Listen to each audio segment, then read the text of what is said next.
So, hello there good people on YouTube, Gabi here again, and today with another short video of how I do things. And it's not a how-to video, it's a how I do video.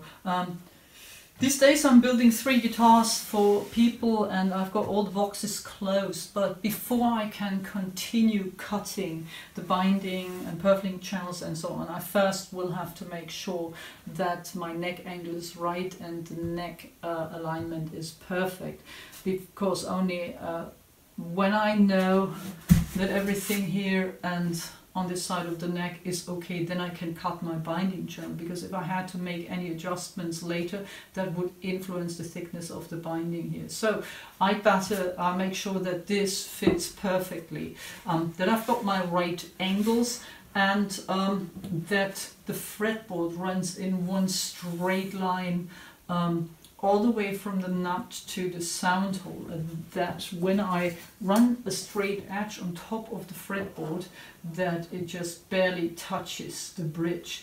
I don't have any frets installed on this fretboard yet, and it's not rounded over, so that adds a bit of material with the frets, and then I'm good to go with this bridge. So I know that my neck angle is quite alright. But how do I do that? And how don't I get any gaps or any drop off or anything that I don't want in my build? I'm going to show you in a moment, but in more of a close-up. So just come closer and we'll have a look at it. So when we take a look at the angle of my neck and the alignment of the fretboard along the top of the guitar, you can see that I'm already very close to perfect form. I have a tiny bit of a gap here between the body and the side of the neck, and this angle is almost perfect. It's a bit, go down a bit, it's almost perfect, yeah, because I want the fretboard to run in this straight line and not bend up or go down in any way. I've got a bit of an upward movement in this area, which means I've got to take away some of the material here by simply sanding it. But apart from that, this is already a very good starting point. And I achieve that in my guitars by, well, actually I don't have to do so many adjustments here by starting out, as I say, correctly in the first place, which means when I cut my angle here and when I close the box, I'm already doing or making adjustments for this to be close to the perfect angle. And I do that by doing the following. So here, as you can see, in this part of my workshop or my workbench, I've got different grit sandpaper that I run as well the body where the neck meets as well as the neck over. Prior to doing that, I cut the angle of the neck at the bandsaw, no, not at the bandsaw, at the table saw, to about 1.8 degrees. This is how my angles are. And then after I've cut it, I just clear it out by running the whole thing over the sandpaper a couple of times, as long as it takes for me to have a perfectly flat surface with the right angle. And I do the same for the body by just running that over the sandpaper in the different bits to get a flat surface here as well. Once I have that, I will have to check out whether the left to right angle of the guitars are okay, meaning do I align with my center line or not. And I simply do that by putting on the neck, and then I see if I do have any gaps here, and then I align a straight edge with the center line in order to see whether I'm good. I know that I'm good on this neck because I've done that already. The only thing that I have to take care of is to see whether I've got any wiggle going on or whether it's just fine. And this seems about right. So then I check up whether I've got gaps. And if I do have gaps, that means I'm not perfectly flat yet with either my body, which is the case this time, or my neck. So I run it over the sandpaper again, this time the finer grip, in order to make the last adjustments and to get this perfectly flat surface that I need. And I only do a few passes before I recheck again and see if there are any gaps. There are a number of builders who do that, I think, very complicatedly, and maybe that's the right method, but I don't like it, it's tedious. That you put in some sandpaper here, facing either the neck most likely, and then you press it on and pull the sandpaper. But this is difficult work because you need to kind of press it in place so that you have got the right amount of wood taken away.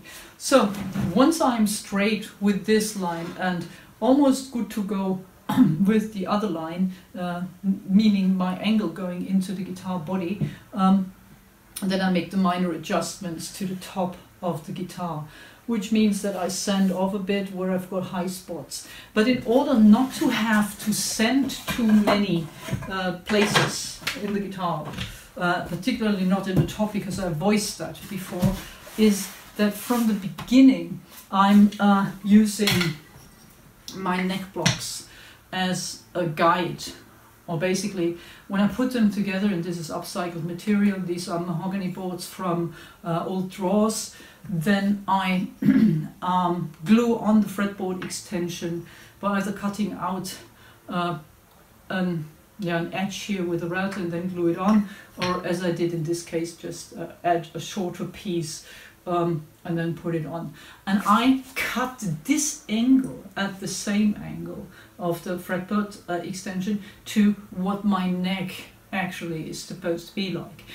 So I have these about 1.8 degrees for my necks, and I cut the same angle to the fretboard extension. So in theory, when these two pieces with, of course, the sides in between, sandwiched in between, go together, they should align in a straight line, which makes it easier for me to follow the straight line with the fretboard. And I only have to make minor adjustments by taking away a bit of the material, or once I've got the neck attached, then I run over it with a long straight edge sandpaper beam in order to make sure this runs evenly all the way from the nut to the sound hole.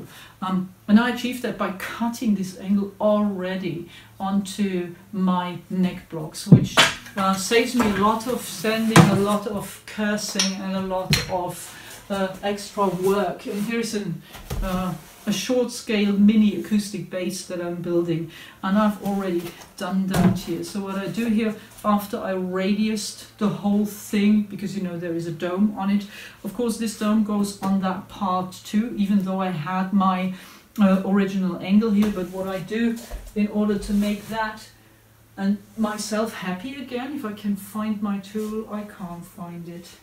I don't know where it is, but it doesn't matter. I simply take a straight board with sandpaper that's way bigger than this neck block. I put it on, and then in circular motions I take the roundness out again, check with a straight edge, and then I'm good to go. And if we take a look, I hope I can show it with the camera in a kind of close-up. Come here, my friend. Then we should be able to see that this block has an angle, that it is not flat, and this angle should go with my neck angle, and this is.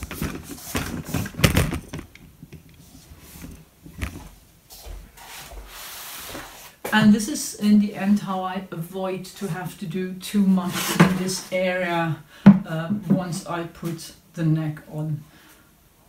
That's the way I do it. There might be other ways. There are some people who build kind of jigs in order to say what the neck angle should be like.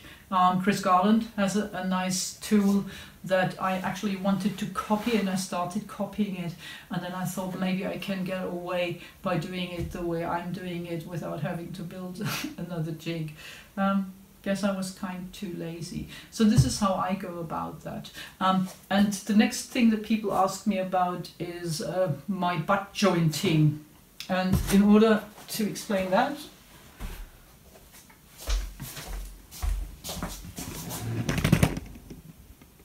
I need to reposition the camera a bit.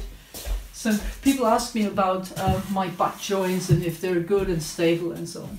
I build different kinds of joints, neck and body joints. I build butt joints, but as of lately, let's say for the last 10 or 12 guitars, I've used tenon and neck joints, but no matter which one I do, it depends on the length of the neck board that I have. If it is too short for making the heel and add some extra material for the tenon, then I make a butt joint. If I have a long enough board, then I make a tenon and neck joint. But no matter whether I do tenon and mortise and tenon or whether I do a butt joint, it always starts with a butt joint, like in this case. So I have the butt joint aligned, and only after that is perfect and everything is all right. I've got the right angle, I've got the right position, I've got the flatness and the angle here.